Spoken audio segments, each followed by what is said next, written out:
அங்காரகன்னு பெயர் கொண்ட பகைவர்களை எதிர்க்கக்கூடிய சக்தி, வீரம், உடன்பிறப்புகள் கிட்ட இணக்கமான உறவு, வீடு, நிலம், சொத்து, பத்து, சண்டை சச்சரவுனா கூட அதுல வெற்றி, அதிகார பதவிகளை இருக்கிறது, இது போன்ற நன்மைகளை தரக்கூடிய வலிமையான கிரகம்னு பெயர் எடுத்த செவ்வாய் பகவானை ராசி அதிபதியாக கொண்ட விருச்சக ராசிக்காரர்களுக்கு வணக்கங்க.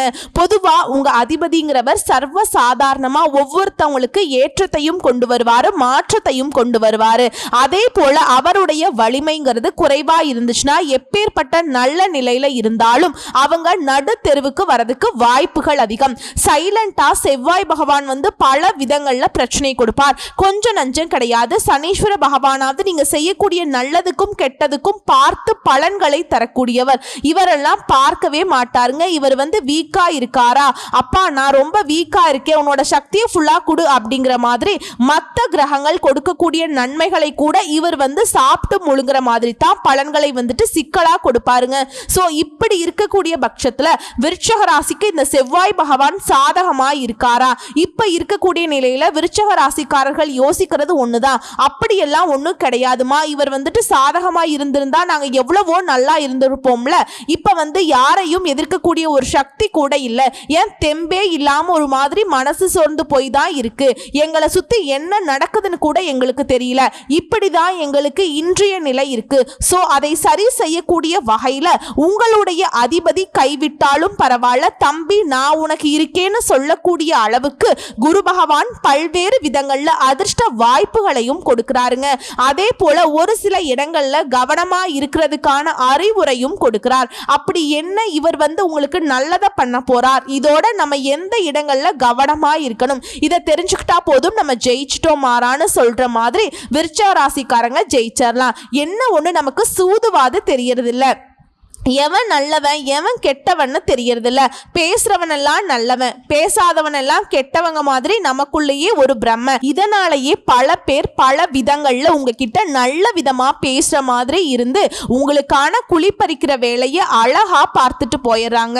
வெகுளித்தனம் என்ன பண்றது? சோ இந்த நேரத்துல குரு பகவான் என்ன பண்றார், அப்படி நல்லது கெட்டதுல உங்களுக்கு புரிய வைக்க போறாருங்க. விருச்சக ராசிகளை பொறுத்த வரைக்கும் உங்களுடைய ராசியில குரு பகவான் 8ஆம் இடத்துக்கு பயிற்சியாகிறார். அங்க இருந்துகிட்டு 2ஆம் பார்வையாக, 4ஆம் பார்வையாக, 12ஆம் பார்வையாக குரு பகவான் பார்க்கிறார்.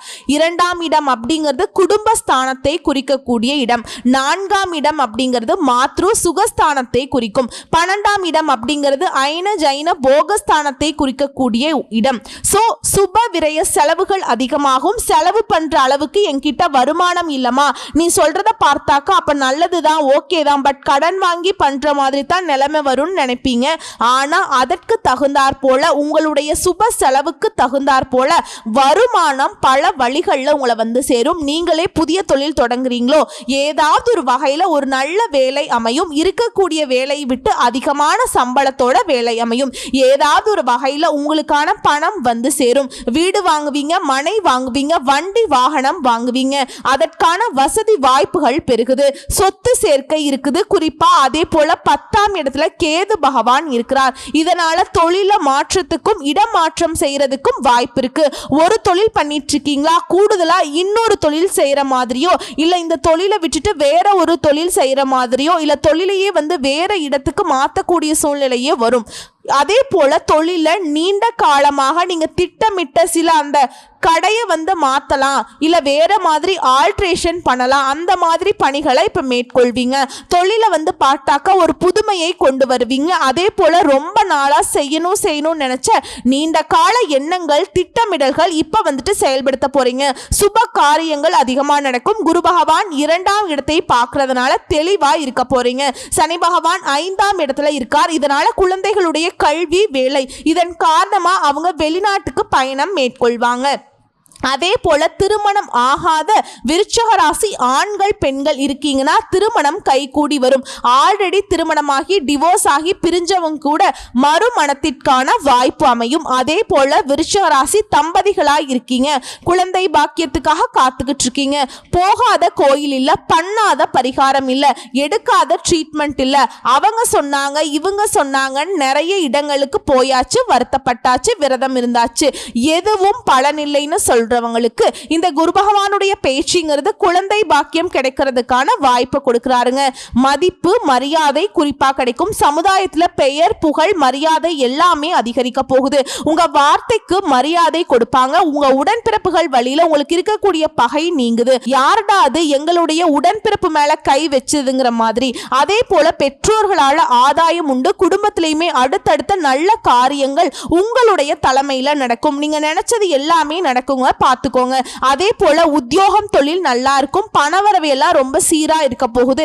இதோட கவனமா இருக்கக்கூடிய இடம்னு பார்த்தோம்னாக்கா இந்த நல்லது நடக்குது, இந்த மாதிரி நிறைய காரியங்கள் சாதகமா இருக்கக்கூடிய இந்த நேரத்துல குழப்பம் வரும். நம்ம பண்றது கரெக்ட் தானா, நமக்கு நடக்கிறது நல்லது தானா அப்படிங்கிற மாதிரி.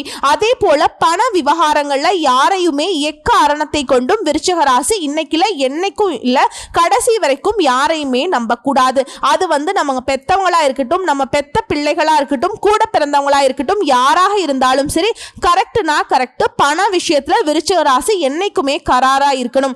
அதே போல பணம் கொடுக்கல் வாங்கல்ல சுத்தமா தவிர்க்கணும். அது சிறப்புங்க. இல்லம்மா இதுதான் என் தொழில்னா கூட பார்த்து வேற தொழில மாத்திக்கிறது சிறப்பு தான்.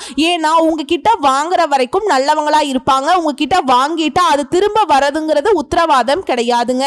அதே போல யாருக்காகவும் சிபாரிசுக்கு நீங்க போகக்கூடாது. இவர் நல்லவர், அவர் வல்லவர், பணம் கொடுங்க, அப்படி செய்யுங்க, இப்படி செய்யுங்க. ஏதாவது ஒரு சண்டை சச்சரவுக்கு கூட போய் நிக்காதீங்க. அது உங்க தலையில தான் பெரிய பிரச்சனையை கொண்டு வந்து விட்டுரும். அதே போல முதலீடு சார்ந்த விஷயங்கள்ல ரொம்ப எச்சரிக்கையா இருக்கணும். இந்த விளம்பரத்தை நம்பி பணத்தை போடுறது விருச்சிக ராசி ஈஸியா புகழுக்கு மயங்கிடுவீங்க. சார் உங்ககிட்ட இல்லாத காசு போடுங்க சார், அதெல்லாம் பார்த்துக்கலாம், உங்க நல்ல மனசுக்கு நல்லதாவே நடக்கும் சார். இந்த மாதிரி நிறைய இடங்கள்ல விருச்சிக ராசி ஏமாந்துருக்கும். தயவு செஞ்சு அதை திரும்பவும் ஃபாலோ பண்ணிடாதீங்க. சுத்தமா பணத்தை இழந்து கஷ்டப்படக்கூடிய நிலை வந்துடும். அதிக எச்சரிக்கை அவசியம். அதே போல வார்த்தைகள்ல கவனம் தேவை. நம்ம ஒண்ணு சொல்லுவோம், அது வேற மாதிரி திரிஞ்சு போயிடும். நீங்க நல்லா தான் சொல்லியிருப்பீங்க, நல்லா இருக்கியாப்பான்னு சொல்ல பாத்தியா நம்ம நல்லா இல்லைன்னு தெரிஞ்சுக்கிட்டு அவன் வேணும்னே நலம் விசாரிக்கிறான் அப்படிங்கிற மாதிரி தவறான கண்ணோட்டத்துல உங்க பேச்சு போறதுக்கு வாய்ப்பு இருக்கு. அதனால யார்கிட்ட பேசுறோம், என்ன பேசுறோம், முடிஞ்ச அளவுக்கு ஒருத்தவங்க உங்ககிட்ட முன்னாடி ஒரு 100 வார்த்தை பேசினா கூட 10 வார்த்தை பேச யோசிங்க. ஒத்த வார்த்தை பேசுறதுக்கு கூட யோசிங்க. முடிஞ்ச அளவுக்கு நிறைய இடங்கள்ல அமைதி காப்பது சிறப்பு. அதே போல குரு அஷ்டமத்துல இருக்கிறதுனால மரணம் தொடர்பான பயம் அப்பப்ப வந்து போகுங்க. அதுக்கெல்லாம் உங்க மனசை போட்டு குழப்பிக்காதீங்க. அதே போல ஆரோக்கியத்துல அதிகமா கவனம் வச்சுக்கோங்க. பெண்களா இருந்தீங்கன்னாக்கா ஆரோக்கியத்துல கூடுதல் எச்சரிக்கை தேவை. அடிக்கடி மனச்சோர்வு ஏற்படும், பதட்டம், பயம், கோபம் வரும். இதெல்லாம் கொஞ்சம் பார்த்து பக்குவமா வச்சுக்கோங்க. கோபத்தை முடிஞ்ச அளவுக்கு குறைச்சிக்கிறது நல்லது. எதிலையுமே ரிஸ்க் எடுக்காம அமைதியா இருக்கிறது இன்னும் சிறப்பு. யாரையுமே நம்பி முக்கியமான முடிவுகளை எடுக்க கூடாது. சோ இதெல்லாம் உங்களுக்கு விட்டு விலகணும்னாக்கா வைத்தீஸ்வர பெருமானை, அதாவது பட்டீஸ்வரம் துர்க்கையை வழிபாடு செய்யறதும் சிறப்பான விஷயம். மனசுக்கு அமைதி கிடைக்கும். செவ்வாய்க்கிழமைகள் தோறும் தவறாம துர்க்கை வழிபாடு செய்யுங்க. ஓகேங்களா? நல்லதே நடக்கும், துன்பங்கள் விலகும். இதுல விருச்சிக ராசியை பொறுத்த வரைக்கும் யாரையுமே பாரபட்சம் பார்க்க மாட்டீங்க. நல்லவங்க கெட்டவங்க பார்க்க மாட்டீங்க. பாவம் பழிக்கு அஞ்சக்கூடியவங்க, நல்லதையே நினைக்கக்கூடியவங்க, நல்லதை செய்யக்கூடியவங்க. உங்களை பொறுத்த வரைக்கும் இந்த குருவால ஒரு சில நேரங்கள்ல ராஜதந்திரத்தோடு செயல்பட வைக்கிறார். பழைய பிரச்சனைகள் மாறுபட்ட கோணம் தம்பி, இப்ப இவ்வளோ நாள் இப்படி எல்லாம் யோசிச்சா முடிவு வரல, இப்படி மாத்தி யோசிங்கிற மாதிரி சில விஷயங்களை உங்களுக்கு காட்டி கொடுப்பாருங்க. ஓகேங்களா? தடைகள் நீங்கும். பிரபல யோகாதிபதி இவர் இல்லையா, அவர் 8ல மறையிறதுனால எல்லா விஷயங்களும் கொஞ்சம் கவனமா செயல்படுங்க. குறிப்பா இந்த ஏலச்சீட்டு, மியூச்சுவல் ஃபண்ட்ஸ் இந்த மாதிரி விஷயங்கள்ல கவனமா இருக்கணும். அங்கீகாரம் இல்லாத நிறுவனங்கள் எல்லாம் சுத்தமா பணத்தை போடாதீங்க. ஏன்னா முடிஞ்ச அளவுக்கு முதலீடு பண்றதை இந்த நேரத்துல தவிர்க்கிறது சிறப்பான விஷயம். அதே போல வீண் பழிகள் அவச்சொல்லுக்கு ஆளாகிறதுக்கு வாய்ப்பு இருக்கு. எப்படா நீ சிக்குவ அப்படிங்கிற மாதிரி பார்த்துட்டு இருப்பாங்க. அதனாலதான் பேச்சுல கவனம் தேவைன்னு சொன்னேன். ஓகேங்களா? இதோட கணவன் மனைவிக்கிடையே உறவு பார்த்தீங்கன்னாக்கா கண்ணாடி மாதிரி பயன்படுத்தணும். நீங்க எதுலையுமே பார்த்தீங்கன்னாக்கா வெளிப்படையா இருந்துக்கோங்க. எதையும் மறைக்கிற வேலை வேண்டாம். மூன்றாவது நபருடைய தலையீடு இல்லாம குடும்பத்தை பார்த்துக்கோங்க. இதுல உறவுக்காரன் கிட்ட பழைய பகையை மனசுல வச்சுட்டு பேசாம இருக்காதீங்க. குற்றம் பார்த்தா சுற்றம் இல்லை. உங்களுக்கு தெரியாதது எத்தனையோ விஷயங்கள் மறந்திருக்கோம், எத்தனையோ மத்தவங்க பண்ண தப்புகளை விட்டுருக்கோம். அதோட இதையும் சேர்த்துக்கோங்க. குடும்பத்துல நிம்மதி இருக்கு. கடைபிடிக்கணும். சண்டை சச்சரவு இருக்கக்கூடாது. ஒற்றுமை பலப்படணும். நல்ல காரியங்கள் நடக்கணும்னா குடும்பத்தோட குலதெய்வத்துக்கு ஒரு முறை தரிசனம் பண்ணிட்டு வாங்க. இப்போ குடும்பத்துல மகிழ்ச்சி இருக்கும். குடும்பத்தார்கிட்ட பரிபூரண ஒத்துழைப்பு கிடைக்கும். உங்களுக்கு பக்க பலமா நிப்பாங்க. வெளி வட்டாரத்துல உங்களுடைய செல்வாக்கு உயரும். அதே அளவுக்கு உங்களுக்கு விமர்சனமும் வரும். அதற்கு நீங்க செவி சாய்க்க கூடாது. யார் என்ன சொன்னாலும் சரி காதுல போட்டுக்காதீங்க.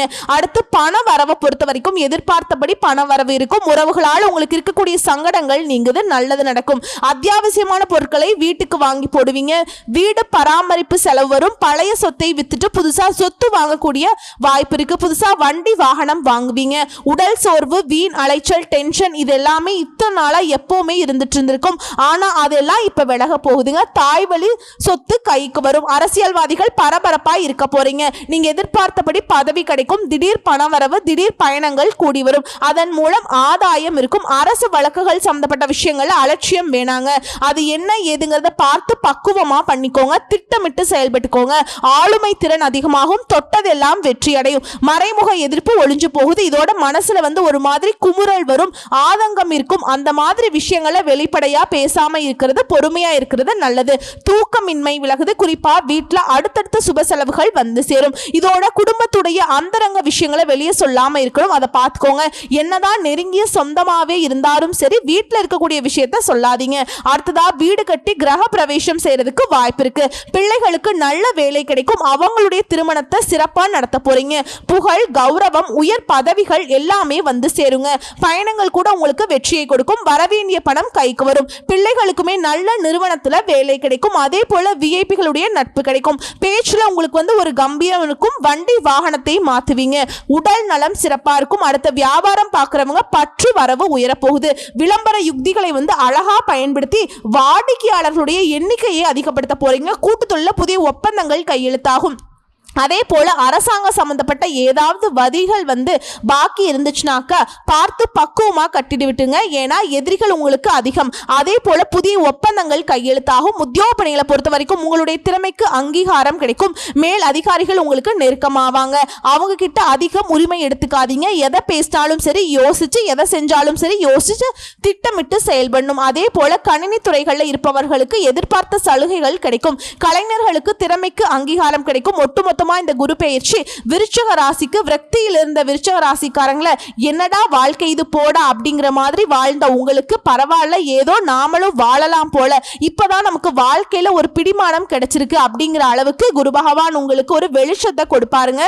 கரெக்டா பயன்படுத்துங்க. சோ இது நிரந்தரமா நிலைக்கணும்னா வியாழக்கிழமைகள்ல குரு பகவானையும் குரு தட்சிணாமூர்த்தியும் குருவுடைய அம்சத்தில் இருக்கக்கூடிய திருச்செந்தூர் முருகப்பெருமானையும் வழிபாடு செய்யுங்க. குறிப்பா வியாழக்கிழமைகள் மற்றும் செவ்வாய்க்கிழமைகள்ல நான்வெஜ் அதாவது அசைவ உணவுகளை தவிர்க்கணும். முடிஞ்ச அளவுக்கு இந்த 2 நாட்களையுமே ஆன்மீகத்துல மட்டும்தான் உங்க மனசை ஈடுபடுத்தணும். சரிங்களா?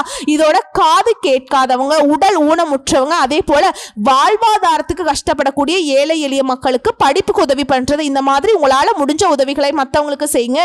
அது உணவா இருக்கட்டும், இல்ல பொருள் உதவியா இருக்கட்டும், இல்ல அவங்களுடைய வாழ்வாதாரத்துக்கு பொருளை வாங்கி கொடுக்கறது, இந்த மாதிரி உதவிகளை செய்வதனால இது உங்களுக்கு பரிகாரமா சொல்றேன். இதை செஞ்சுட்டீங்கன்னா நீங்க நினைச்சது நடக்கும். விருச்சிக ராசி நீ தடையோ தாமதமோ எதுவுமே பக்கம் கூட வராது. குறிப்பா உங்களை அழிக்கணும்னு யாராவது நினைச்சா, உங்களுக்கு கெடுதல் நினைச்சா கூட சரிங்க, அது அப்படியே அவங்களுக்கு திரும்பிடும். ஓகேங்களா? விருச்சிக ராசியை பொறுத்த வரைக்கும் யாருக்கும் கடுகளவும் துரோகம் நினைக்காதவங்க.